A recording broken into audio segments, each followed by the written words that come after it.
Team, welcome to another episode of Ask Top, sponsored by MentorMilitary.com. Today we're going to discuss how to get the right results when conducting a counseling session. I'll provide a link to the slides below for this presentation. It'll be in the description below, along with some other useful counseling resources.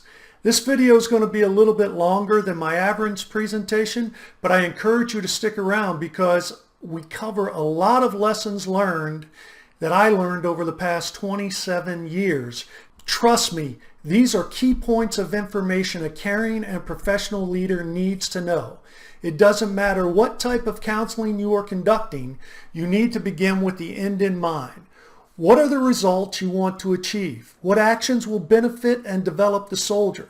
To achieve this goal, you need to develop a list of questions that will help you step through the entire counseling session. What do you need to do before, during, and after the session? So let's go ahead and get into the specifics. Counseling and getting the right results. The references for today are AR 600-20, AR 623-3, ATP 6.22-1, ATP 6-22, and the Soldier Leader Risk Reduction Tool. I encourage you, if you haven't seen the risk reduction tool, to look that up on the internet or to go to my YouTube video and I provide a link to that. It is an exceptional form that helps you step through risk associated with a soldier and determine how best to reduce those risks. Great tool. So before the counseling session, we need to do several things. First, we need to get prepared. Don't go into that session unprepared. Spend some time putting your thoughts together, the outline, key points. Know what you're talking about. Find the references that cover the subject. Read them. Know what the regulations say. Examine what you know now. Remember, you don't know what you don't know. There are three sides to an issue: what you know, the soldier's side, and what the facts are. Somewhere in the middle is the truth.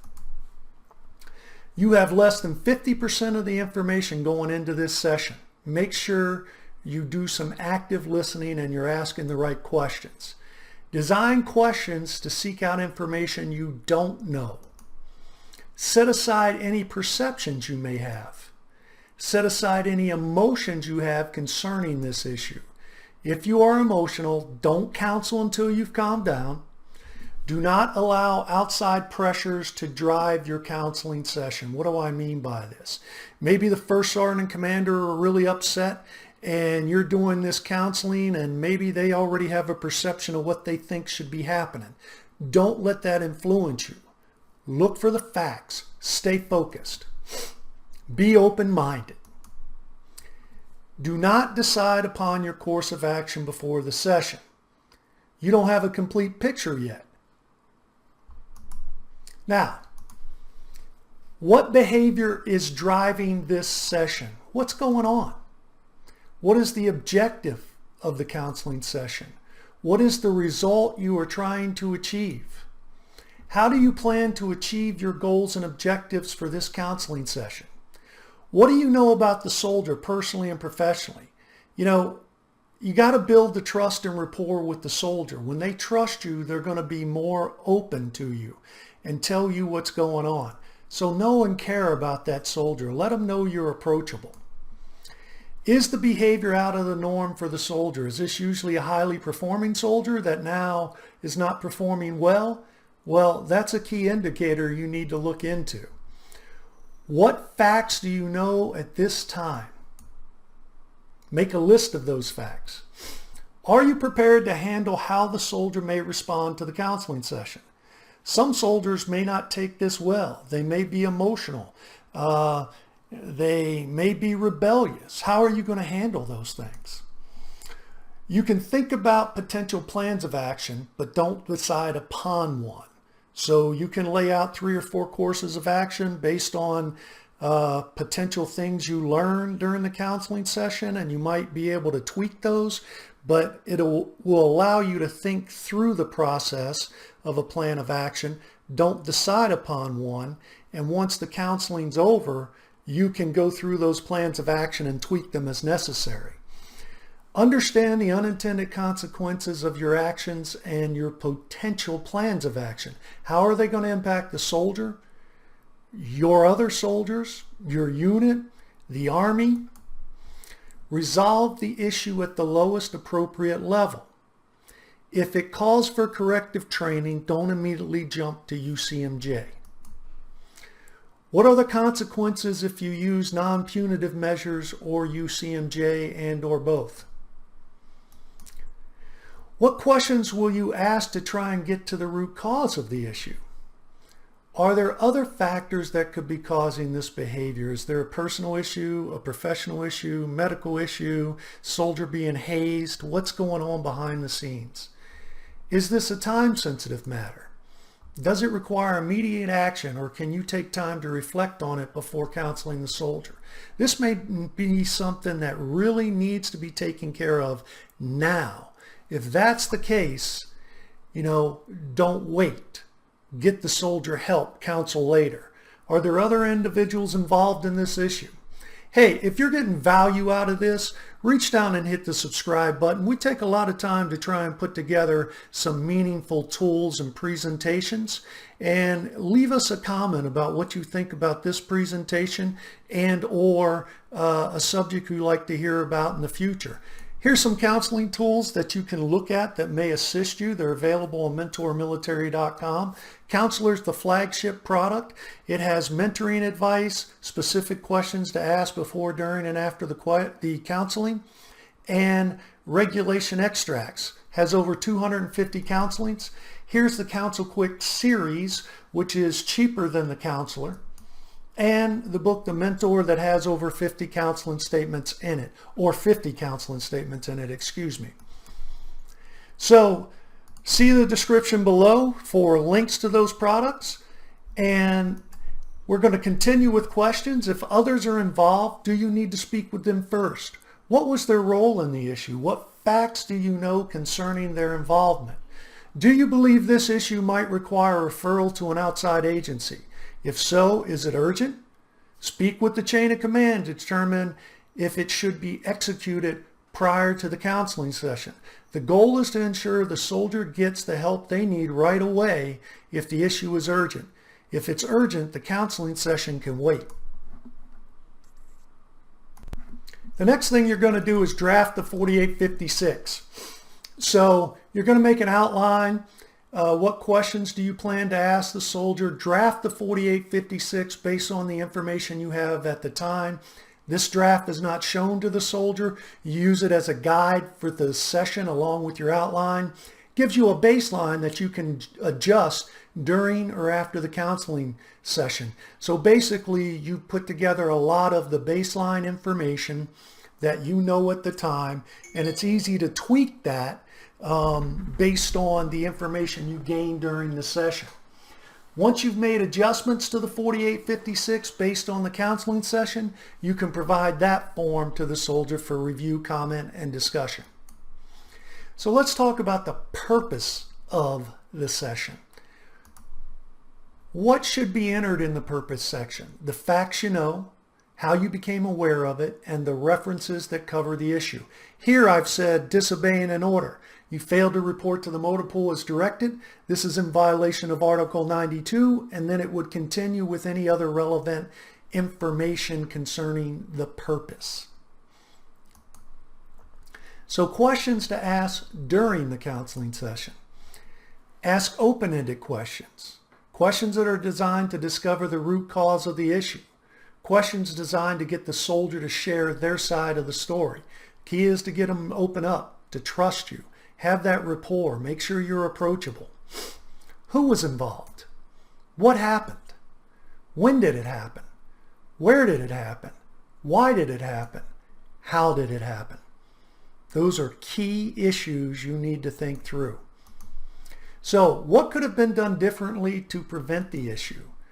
Could the issue have been handled differently? Could the soldier have handled things differently? What can we do to resolve the issue as it stands now? Ask the soldier to share the impact of this event on them, how it's affected them, share their understanding of the impact on the event on the rest of the team, unit, and family, because what they've done may have caused other members of the unit or team to have to do extra work, pick up their duties and responsibilities. Maybe it was something serious that had an impact on their family, or the corrective training is going to require the soldier to be away from their family after duty hours. And one of the key questions to ask the soldier, if the roles were reversed, what actions does the soldier think should be taken? Now, why would we say that? The goal is to get the soldier to think through their actions, understand what's going on, and look at it through the eyes of the leader, because one day they're going to be a leader. Is the soldier providing facts, or are they emotional? If they're emotional, how do you bring them back to the issue and focus on the facts? Does the soldier have anything to add concerning the events that took place? What does the soldier recommend as a plan of action? Hey, sometimes soldiers will be far harder on themselves than you're ever going to be. But it's good to get them to understand or to look at this issue from a leader perspective and see what they think should be done. It can be very enlightening for the soldier. Is there any specific thing you can do to assist this soldier? Key points of discussion. What should be entered in the key points of discussion? The facts you know at the time, date, time, location.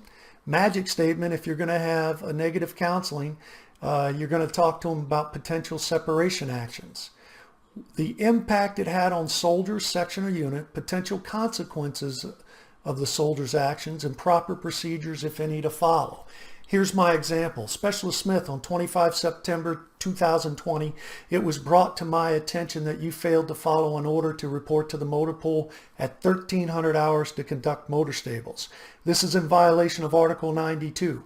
Failing to obey an order can have a direct impact on you and, by extension, members of the team, as they have to pick up your duties and responsibilities. You shared with me you had an emergency that prevented you from obeying the order. The proper procedure would have been to notify me and resolve the conflict.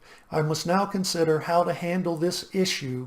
My options include non-punitive measures, corrective actions, revocation of privileges, administrative actions, counseling, letters of admonishment, and or recommending UCMJ action. And we'd finish that up with the separation notification.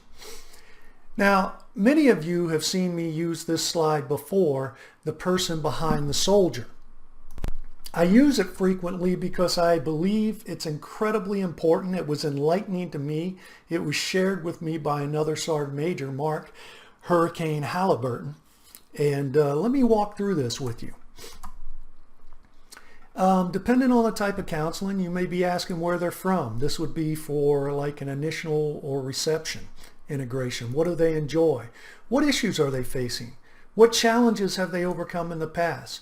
What is their support network? When was the last time you had a one-on-one talk with them? Does the soldier know they can come to you with issues? What drives this soldier? What causes this soldier to withdraw? Have you observed abnormal behavior? Have you challenged the abnormal behavior? Are you approachable? Now, this is all important because it helps reduce risk, and it may help you recognize soldiers that are potential suicide risk. So get to know that soldier, develop the trust, be approachable, let them know you care. So what action should you take immediately after the counseling session? So you've finished the counseling session and the soldier could still be there or they could have left. What action should you be thinking about or taking? Based on the facts you gathered during the session, are there any adjustments that need to be made to the 4856? Odds are there are changes that need to be made. Sometimes in simple cases, it'll just be minor adjustments. In other cases, you may find out you didn't have the facts right at all, and you need to go back and retype that counseling statement to a large degree. How do the adjustments impact your potential courses of action? What plan of action do you plan to implement? How will your plan of action impact the soldier? Does your plan of action reinforce good order and discipline in a positive manner? In other words, is it going to impact the soldier in a positive way? And also for the good order and discipline of the unit, are other soldiers going to see whatever you've done as fair and reasonable? Or are they going to see it as this soldier's getting over, or that you're being too tough on this soldier? What are the unintended consequences of your plan of action? Can it lead to the separation of the soldier? Will it prevent the soldier from being promoted or their ability to re-enlist? Now, is that your intent? If not, you better think through that plan of action again. Sometimes it's still appropriate in serious cases. Maybe an Article 15 is the only way to go about it, and it's going to have a negative impact on that soldier, but you got to do it because it's the appropriate thing. But in most cases, you can use non-punitive measures, corrective training, revocation of privileges, letters of admonishment, stuff like that to correct the behavior. What is the best possible course of action without unnecessarily hurting the soldier, their career, but handles the issue appropriately? Who else needs to know? Sometimes this ain't just about you and the soldier. There may be things brought up in that session that other leaders need to know. Does this need to be referred to an external agency? If referral is required, does the soldier have a positive attitude about receiving help? Well, that's not a prerequisite. It's very important so that you know that the soldier has an open mind. If they don't have an open mind, you're going to have to find a way to help them get to a positive attitude. How soon does the soldier need the appointment? Did you discover anything that was significant which requires you to investigate the issue further? Do you need to get the first sergeant and commander involved? Sometimes a soldier may need an appointment right away, and you don't have the clout to make that happen. Maybe they do. Did you detect or suspect that there might be other issues going on that caused this behavior? Did the soldier appear withdrawn or not to care about the issue at hand? Did you observe any nonverbal communication? Did you challenge that nonverbal communication to try and find out what's going on behind the scenes? So, when it comes to plan of action, what suggestions did the soldier have with regard to the plan of action? Is the soldier in agreement with the plan of action? They don't necessarily have to be in agreement. This could be a directive plan of action where you're telling them what to do. But it is best to get the soldier to have buy-in because they're more apt to complete it, understand it, and have a positive attitude in completing it. If the soldier's not in agreement with the plan of action, why is that? Does the soldier believe the plan of action is unfair? How would they suggest the unfairness be addressed, or the issue, whatever the issue with it, be addressed? So let's look at this. Does the issue really require any action beyond a formal counseling statement? Hey, this soldier in my example, was late. They had a valid reason. Maybe this is just, hey, a wake-up counseling. Maybe they've been late several times before in the last 2 weeks, and there's another issue going on, and you find out about it, you understand what's causing it, you use this counseling session to probe into that, and that's all that happens. Other times it may be corrective training, revocation of privileges. It could be that this is a significant issue that the soldier just has not corrected. They have a poor attitude about it. Maybe it needs UCMJ action. Is the soldier salvageable? Is this soldier have potential to be a good soldier?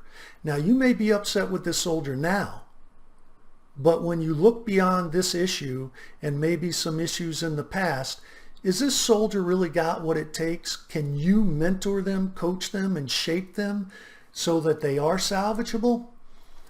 If they are salvageable, how do you plan to resolve the issue and maintain good order and discipline?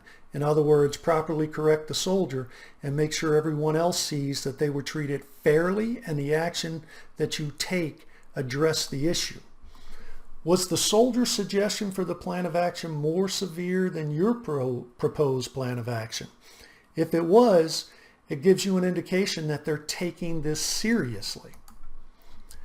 What's the likelihood of the behavior reoccurring? Have you examined the unintended consequences of your plan of action, how it impacts the soldier's future, their potential to advance in their career? Very important. I need you to think about unintended consequences. You need to think through this critically and understand things beyond the current day. Have you shared with the soldier the potential consequences for continued substandard performance? Leader responsibilities. The soldier has certain responsibilities in this counseling session and to correct this issue, but so do you. What do you need to be doing? What is your role? Your role is to make sure they are successfully rehabilitated or the issues taken care of. How are you going to help the soldier to ensure this doesn't reoccur?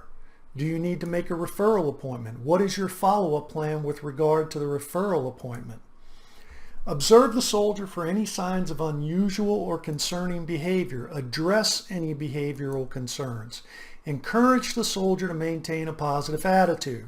Here I have observe execution of the plan of action, monitor the soldier's behavior, address any concerns that may arise, assist the soldier as required to ensure corrective training is successful. Session closing, very important. Does the soldier disagree? If so, what is their reason for disagreeing? Can you resolve this disagreement before you close the session? Is the disagreement causing a poor attitude with the soldier? Address any behavioral concerns that may be going on. If the soldier disagrees, give them the opportunity to take up to 24 hours to prepare a rebuttal to the counseling so they can tell their side of the story. It's important to have both sides of the story on this counseling statement. Now, you would potentially just have the soldier enter in the session closing, disagree, and I request, or I've been given 24 hours to turn in a rebuttal to this counseling statement.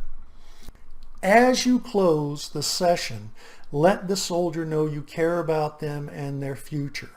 Keep in mind, it's all about trust and establishing rapport. You hear me talk about that a lot. Ask the soldier if there's anything you can do to support them outside of this counseling session. Is there anything else they would like to talk about? Let them know they can contact you regardless of the time or day of the week. Assessment. The assessment is critically important. An event-oriented counseling is not complete until you complete the assessment. It means it's an incomplete form if you do not complete it. Failure to complete it can prevent a chapter action from being processed because the JAG officer can say, wait a minute, you never assessed this soldier. You never told them where they were at, if they needed to improve again, or if they successfully completed it. So therefore it's incomplete and we can't use it in the chapter packet. Schedule a follow-up date in the plan of action. Follow-up time is based on the specific issue you are addressing. It could be that you readdress this and follow up in a few days, every 2 weeks, in 30 days. But the bottom line is you should follow up until this issue is successfully resolved. Summary, what did we talk about? Take time to prepare for the session. It's critically important. Ask open-ended questions. You want to get that soldier to talk. Ask the right questions. Develop questions to ask yourself before and after the counseling session. Develop questions to ask the soldier during the counseling session.